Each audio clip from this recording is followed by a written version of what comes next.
നമസ്കാരം, എല്ലാവർക്കും എന്നാ ഉണ്ട് വിശേഷം? ഗോതമ്പ് കൊണ്ട് ക്യാരറ്റും ഉണക്കമുന്തിരിയും ഒക്കെ കൂട്ടി ഒരൊന്നാം തരം മഫിൻ ഉണ്ടാക്കിയാലോ എന്ന്. വീഡിയോയുടെ അവസാനം ഞാൻ കുറച്ച് ബോണസ് ടിപ്സ് പറയുന്നുണ്ട്, മിസ് ചെയ്യരുത് കേട്ടോ. മഫിന് വേണ്ട ഇൻഗ്രീഡിയൻസ് ഒക്കെ ഞാൻ എടുത്തു വെച്ചിട്ടുണ്ട്. ഇനി എന്നൊക്കെയാണ് വേണ്ടതെന്ന് നമുക്ക് നോക്കാം. ഗോതമ്പ് പൊടിയാണ് ഞാനിവിടെ എടുത്തേക്കുന്നത്. ചപ്പാത്തി ഉണ്ടാക്കുന്ന ആട്ട എടുക്കരുത് കേട്ടോ. ഒന്നെങ്കിൽ ഹോൾ വീറ്റ് ഫ്ലവർ അല്ലെങ്കിൽ സാധാരണ മൈദ.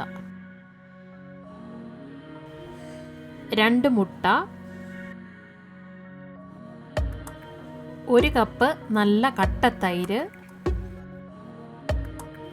1/2 കപ്പ് പഞ്ചസാര, 1/4 കപ്പ് വെളിച്ചെണ്ണ. ബട്ടറാണ് ഇഷ്ടമെങ്കിൽ അത് ഉപയോഗിച്ചോളൂ, കുഴപ്പമില്ല. 1/4 കപ്പ് ഉണക്കമുന്തിരി, നല്ല ഫൈനായിട്ട് ഗ്രേറ്റ് ചെയ്തെടുത്ത 1/2 cup carrot, 2 teaspoon baking powder. പിന്നെ നമുക്ക് സ്പൈസിന് വേണ്ടിയിട്ട് 1 ടീസ്പൂൺ നട്ട്മെഗ്, അതായത് നമ്മുടെ ജാതിക്കയുടെ കുരു പൊടിച്ചത്, പിന്നെ 1 ടീസ്പൂൺ ചുക്കുപൊടി. ഇനി ഇതൊന്നും കയ്യിലില്ലെങ്കിൽ 2 ടീസ്പൂൺ വനില എക്സ്ട്രാക്റ്റ് അങ്ങ് ചേർത്താൽ മതി. പിന്നെ 1 ടീസ്പൂൺ ഉപ്പും കൂടി എടുത്തിട്ടുണ്ട്. ബാറ്റർ പ്രിപ്പയർ ചെയ്യാൻ തുടങ്ങുന്നതിന് മുന്നേ തന്നെ നമ്മുടെ അവൻ 210 ഡിഗ്രിയിൽ പ്രീഹീറ്റ് ചെയ്യാനായിട്ട് വെക്കുക. പിന്നെ ഞാനിവിടെ എൻ്റെ മഫിൻ ട്രേയിൽ മഫിൻ കപ്സ് എടുത്ത് റെഡിയാക്കി വെച്ചിട്ടുണ്ട്. നിങ്ങളുടെ മഫിൻ ട്രേ നോൺ സ്റ്റിക്ക് അല്ലെങ്കിൽ ഒന്നെങ്കിൽ ഇതുപോലെ മഫിൻ കപ്പ് വെക്കുക, അല്ലെങ്കിൽ എണ്ണയിട്ട് നന്നായിട്ട് ഗ്രീസ് ചെയ്ത് വെക്കണം, എണ്ണയോ ബട്ടറോ. ഇല്ലെങ്കിൽ അവസാനം ബേക്ക് ചെയ്ത് കഴിഞ്ഞിട്ട് മഫിൻ ട്രേയിൽ നിന്ന് എടുത്ത് മാറ്റാൻ ഭയങ്കര ബുദ്ധിമുട്ടായിരിക്കും. ആദ്യം തന്നെ നമുക്ക് നമ്മുടെ ഡ്രൈ ഇൻഗ്രീഡിയൻസ്, അതായത് ഫ്ലവർ, സ്പൈസസ്, ഉപ്പ് ഇതെല്ലാം കൂടെ കൂട്ടി മിക്സ് ചെയ്ത് മാറ്റി വെക്കാം.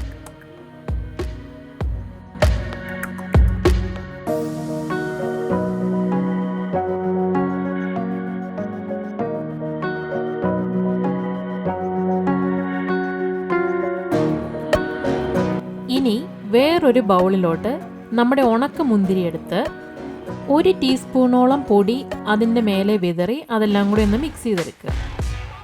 ഈ റേസിൻസ് എല്ലാം കൂടെ ബാറ്ററിൻ്റെ അടിയിൽ പോയി സിങ്ക് ചെയ്ത് കട്ട പിടിച്ച് കിടക്കുന്ന ഒഴിവാക്കാൻ വേണ്ടിയിട്ടാണ് നമ്മളിങ്ങനെ ചെയ്യുന്നത്.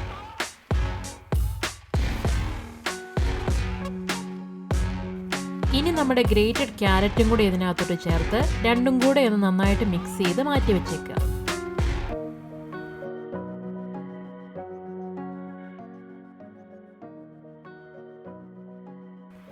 ഇനി നമുക്ക് വെറ്റ് ഇൻഗ്രീഡിയൻസ് മിക്സ് ചെയ്തെടുക്കാം. ആദ്യം തന്നെ തൈരും പഞ്ചസാരയും കൂടെ കൂട്ടി നന്നായിട്ട് ഇളക്കി പഞ്ചസാര തൈരിനകത്ത് നന്നായിട്ട് അലിയിപ്പിച്ചെടുക്കുക.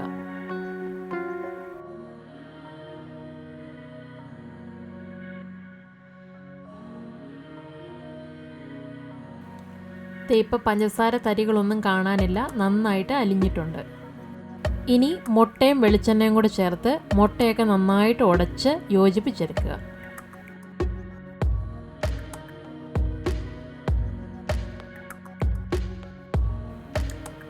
നെക്സ്റ്റ് സ്റ്റെപ്പിൽ നമ്മൾ വെറ്റ് ഇൻഗ്രീഡിയൻസും ഡ്രൈ ഇൻഗ്രീഡിയൻസും കൂടെ മിക്സ് ചെയ്യാൻ പോവുകയാണ്.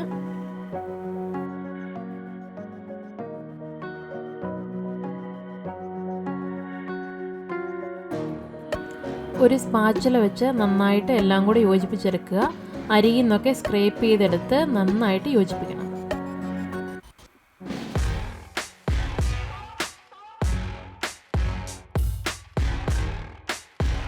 ഇനി എടുത്തു വെച്ചിരിക്കുന്ന ക്യാരറ്റും റൈസിനും കൂടിയുള്ള മിക്സും ചേർത്ത് ഫോൾഡ് ചെയ്ത് യോജിപ്പിക്കുക.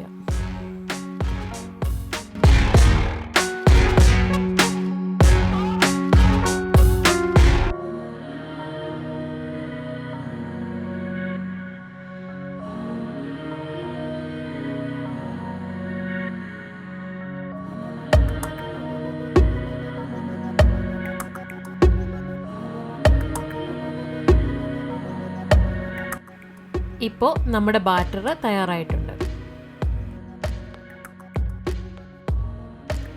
ഇനി നമ്മൾ നേരത്തെ തയ്യാറാക്കി വെച്ചിരിക്കുന്ന മഫിൻ കപ്സിനകത്തോട്ട് ഈ ബാറ്റർ ഞാൻ നിറച്ചു കൊടുക്കുവാണ്.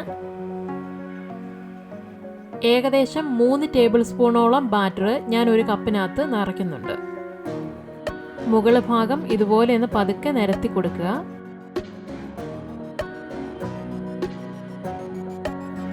ഇനി ഇത് നമുക്ക് പ്രീഹീറ്റ് ചെയ്ത അവന് വെച്ച് ഒരു 20-25 മിനിറ്റ് ബേക്ക് ചെയ്തെടുക്കാം.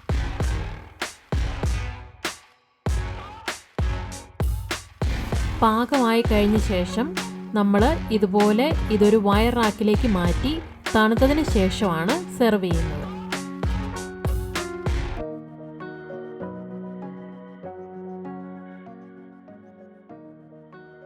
അപ്പോൾ നമ്മുടെ മഫിൻ റെഡി ആയിട്ടുണ്ട്. ഇനി ഇത് നമുക്കൊന്ന് ടേസ്റ്റ് ചെയ്ത് നോക്കാം അല്ലേ?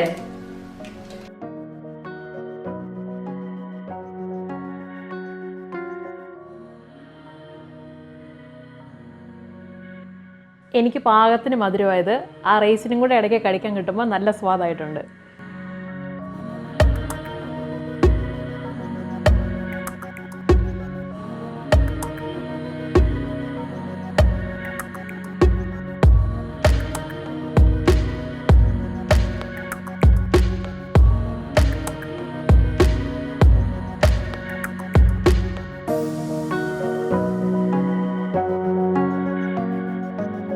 അപ്പോൾ വീഡിയോയുടെ തുടക്കത്തിൽ ഞാൻ ബോണസ് ടിപ്സിൻ്റെ കാര്യം പറഞ്ഞിരുന്നില്ലേ?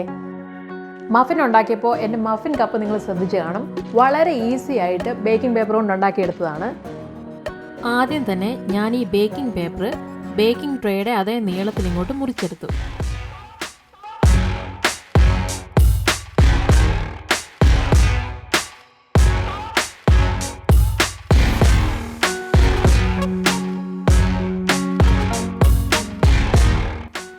ഇനി ഈ ട്രേയുടെ ഏകദേശം ഒരു വീതി കണക്കാക്കി ഈ പേപ്പർ നമ്മൾ ചെറുതായിട്ടൊന്ന് മുറിച്ച് കൊടുക്കുക. എനിക്കൊന്ന് വീതി അറിയാൻ വേണ്ടിയിട്ട് മാത്രമാണ്.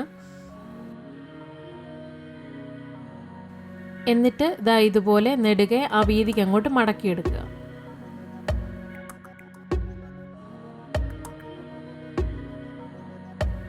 ഇനി ഇത് ഒന്ന് കുറുകയും കൂടെ മടക്കിയെടുക്കണം. ഇത് ഒത്തിരി കറക്റ്റായിട്ടൊന്നും വരണ്ട, നമുക്ക് ഏകദേശം ഒരു ചതുര രൂപം കിട്ടിയാൽ മതി.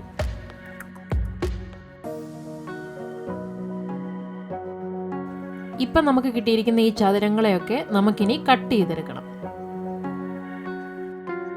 ഇങ്ങനെ കട്ട് ചെയ്ത് കഴിയുമ്പോഴത്തേക്കും നമുക്ക് ഏകദേശം നമ്മുടെ മഫിൻ ടിന്നിൻ്റെ അതേ വലുപ്പത്തിലുള്ള ബേക്കിംഗ് പേപ്പറുകൾ കിട്ടും.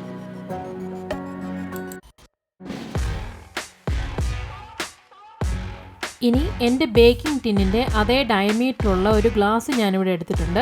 നിങ്ങൾക്ക് കാണാം, ഇത് കറക്റ്റായിട്ട് അതിനകത്ത് ഇറങ്ങിയിരിക്കും.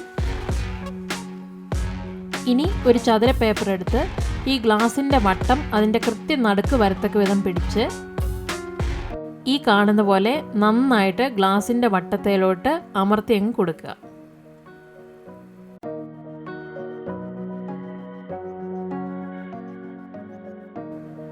ദാ നമ്മുടെ കപ്പ് റെഡി. ബേക്കിങ്ങിൽ തൈര് ഉപയോഗിക്കുന്ന എന്തിനാണെന്നും ഒരു സംശയം തോന്നാം. നമ്മുടെ മഫിൻ നല്ല മോയിസ്റ്റ് ആയിട്ട് വരാൻ വേണ്ടിയിട്ടാണ് നമ്മൾ തൈര് യൂസ് ചെയ്യുന്നത്. അതുകൊണ്ടാണ് കട്ട തൈര് തന്നെ വേണമെന്ന് പറയുന്നത്. ഒത്തിരി വെള്ളം വന്നു കഴിഞ്ഞാൽ നമ്മുടെ ബാറ്റർ ലൂസായി പോവും. പിന്നെ മുട്ട ഉപയോഗിക്കുമ്പോൾ അത് റൂം ടെമ്പറേച്ചറിലുള്ളതാകുന്നതാണ് ഏറ്റവും നല്ലത്. നമ്മൾ ഈ തണുപ്പുള്ള സ്ഥലത്തൊക്കെ താമസിക്കുമ്പോൾ കോക്കനട്ട് ഓയിൽ ഉപയോഗിച്ച് ബേക്ക് ചെയ്യുമ്പോൾ നമ്മുടെ ഇൻഗ്രീഡിയൻസ് ഒക്കെ റൂം ടെമ്പറേച്ചറിലാകുന്നതാണ് നല്ലത്. ഇല്ലെങ്കിൽ നമ്മൾ മിക്സ് ചെയ്യുമ്പോഴത്തേക്കും ഈ കോക്കനട്ട് ഓയിൽ അങ്ങോട്ട് കട്ട പിടിച്ചു പോകും. നാട്ടിലൊന്നും ഇങ്ങനെയൊരു പ്രോബ്ലം ഉണ്ടാകാൻ വഴിയില്ല. മഫിൻ എല്ലാവരും ഉണ്ടാക്കി നോക്കണം കേട്ടോ. അഭിപ്രായങ്ങളൊക്കെ കമൻറ്റ് ചെയ്യുക. എന്തെങ്കിലും ഡൗട്ട്സ് ഉണ്ടെങ്കിൽ അതും കമൻറ്റ് ചെയ്തോളൂ. ചാനൽ സബ്സ്ക്രൈബ് ചെയ്യുന്ന കാര്യം മറക്കരുത്. അപ്പോൾ അടുത്തൊരു വീഡിയോ ആയിട്ട് വീണ്ടും കാണാം. ബൈ.